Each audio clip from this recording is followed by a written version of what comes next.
64 కోట్ల శక్తి సేనలకు అధినాయకి. ఈ శక్తి సేనలన్నిటినీ నియంత్రించే అధికారిని ఎవరు అంటే శ్యామలామాత.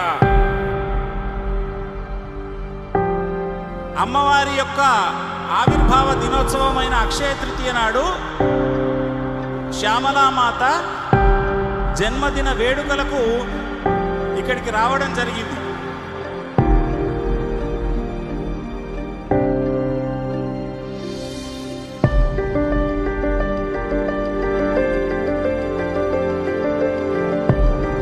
స్త్రీ శక్తివంతమయ్యేదాకా సనాతన ధర్మము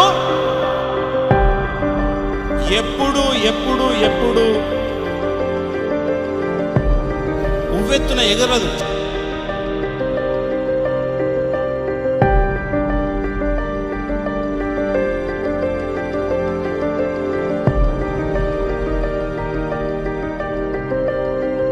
ఒక్కొక్క స్త్రీమూర్తి ఒక్కొక్క ఆది పరాశక్తి అవతారంగా మారిపోవాలి అనేది నా లక్ష్యం.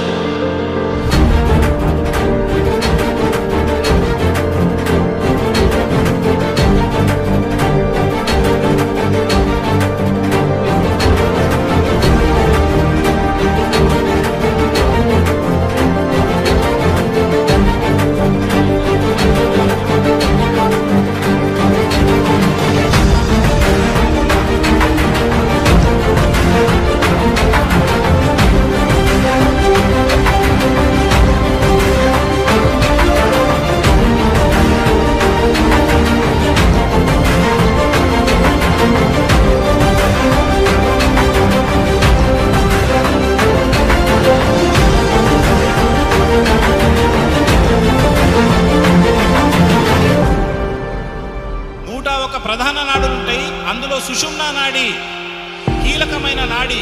ఆ నాడి గుండా ఎవరి ప్రాణమైతే ఊర్ధ్వాన్ని ఛేదించుకొని వెళ్తుందో వాళ్లకు మరలా జన్మ లేదు, వాళ్ళు మోక్షం పొందుతారు నచికేత అని యమధర్మరాజు వారే చెప్తున్న విద్య ఇది.